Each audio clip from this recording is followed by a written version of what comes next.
Assalamualaikum warahmatullahi wabarakatuh. Bismillahirrahmanirrahim. Alhamdulillahirabbil alamin wassalatu wassalamu ala asyrofil anbiya'i wal mursalin wa ala alihi washabbihi ajmain amma ba'du. Yang saya sayangi dan yang saya cintai seluruh siswa-siswi SMK Meridua Gomong, khususnya kelas 11, berbagai macam jurusan. Alhamdulillah pada kesempatan kali ini kita masih bisa bertatap muka dengan metode daring. Nah, pada kesempatan kali ini kita ingin melanjutkan tentang pembahasan iman kepada kitab-kitab Allah. Nah, kita lanjutkan bahwa Al-Quran ya merupakan salah satu kitab Allah yang itu menjadi pegangan untuk umat Islam. Al-Quran yang diwahyukan kepada Nabi Muhammad SAW menghapus sebagian syariat yang tertera dalam kitab-kitab terdahulu dan melengkapinya dengan tuntunan yang sesuai dengan perkembangan zaman. Al-Quran merupakan kitab suci terlengkap dan berlaku bagi semua umat manusia sampai akhir zaman. Hudal linnas, untuk manusia, seluruh manusia.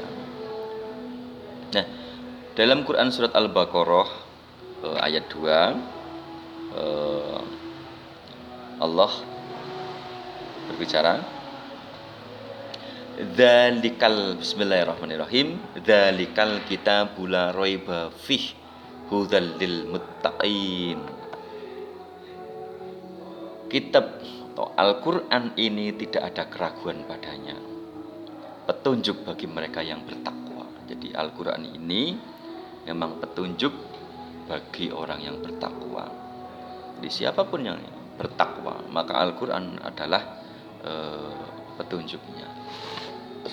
Jadi itu. Nah, Al-Quran memiliki nama-nama lain selain Al-Quran. Kita sebut yang pertama adalah Al-Huda, yang artinya Al-Quran sebagai petunjuk untuk seluruh manusia. Jadi bukan hanya untuk umat Islam, saya ulangi lagi, ya kan? Tapi seluruh manusia, siapapun agama, apapun golongan, ras, suku, bangsa, maka petunjuknya adalah Al-Quran. Yang kedua, Al-Furqan, artinya Al-Quran sebagai pembeda antara yang baik dan buruk, antara yang benar, salah, antara yang halal, haram, subhat, dan lain sebagainya. Jadi ada pembeda. Al-Quran itu memberikan petunjuk berupa apa? Pembeda, membedakan antara yang baik, ya kan, yang buruk, benar, salah, ya kan, baik dalam permasalahan kehidupan sosial, agama maupun apapun. Ini Al-Quran Al-Furqan. Yang ketiga, Asy-Syifa, artinya Al-Quran sebagai penawar atau obat, penenang hati.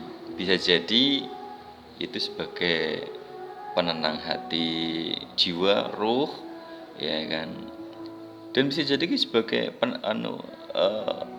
obat secara fisik.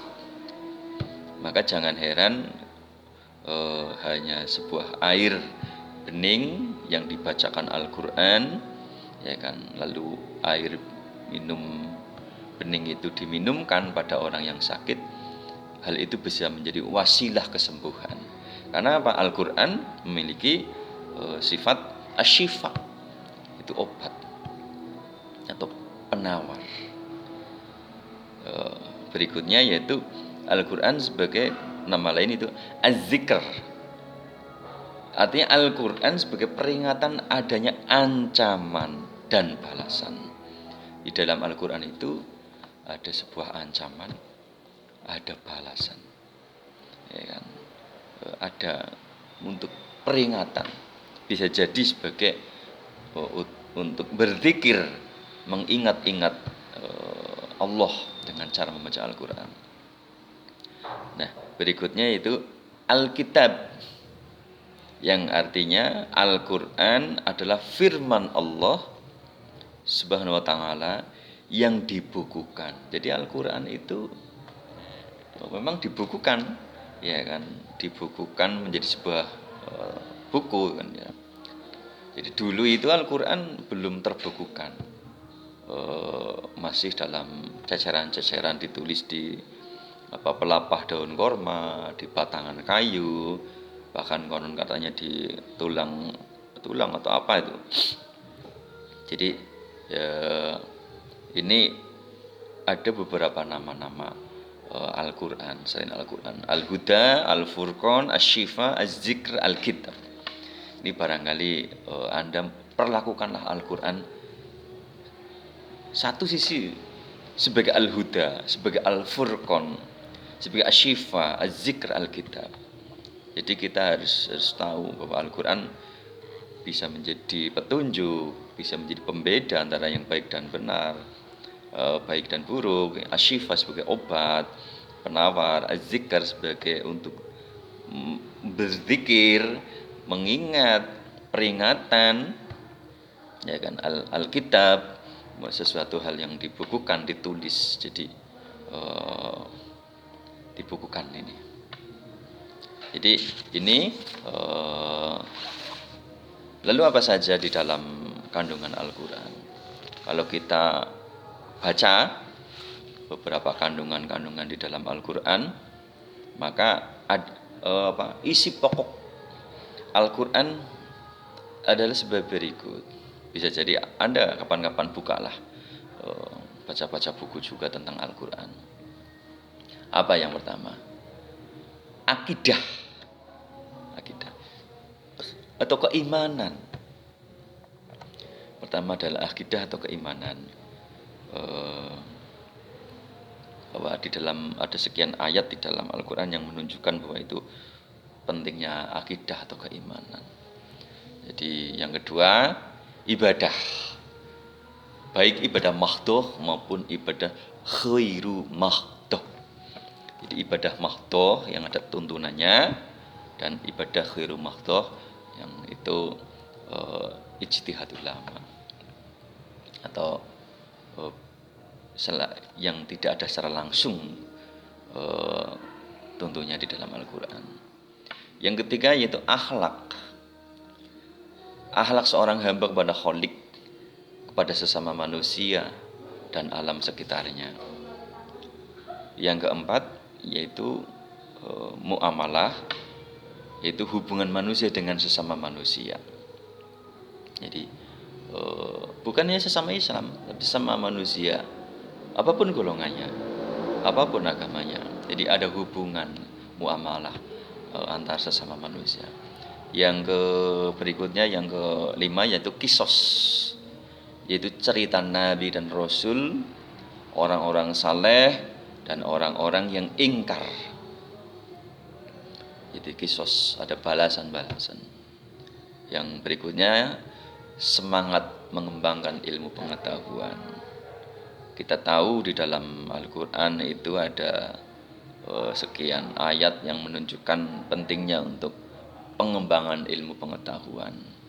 Bahkan ayat yang pertama kali turun yaitu Al-Alaq, Iqra, ya kan, itu Iqra bismi rabbikal ladzi khalaq, itu menunjukkan seseorang untuk membaca bukan dalam pengertian secara tekstual tapi juga kontekstual, membaca situasi, kondisi, membaca lingkungan, membaca alam, membaca fenomena kejadian alam, dan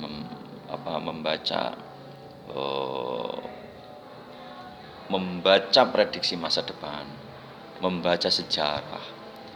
Membaca ini bukan hanya secara tekstual, tapi kontekstual. Itu bukan hanya yang dimaksud pembaca itu membaca buku yang kita baca seperti ini, bukan sekedar itu, tetapi pengembangan naluri, pengembangan semangat di dalam pengembangan ilmuwan ini penting. Jadi barangkali itu untuk pada pertemuan tentang ini. Nanti kita lanjut pada pertemuan berikutnya. Masih mudah-mudahan bermanfaat. Jangan lupa terus membaca Al-Quran, mempelajari Al-Quran, memahami ya kan artinya, maknanya, apa tuntunan saja. Masih. Assalamualaikum warahmatullahi wabarakatuh.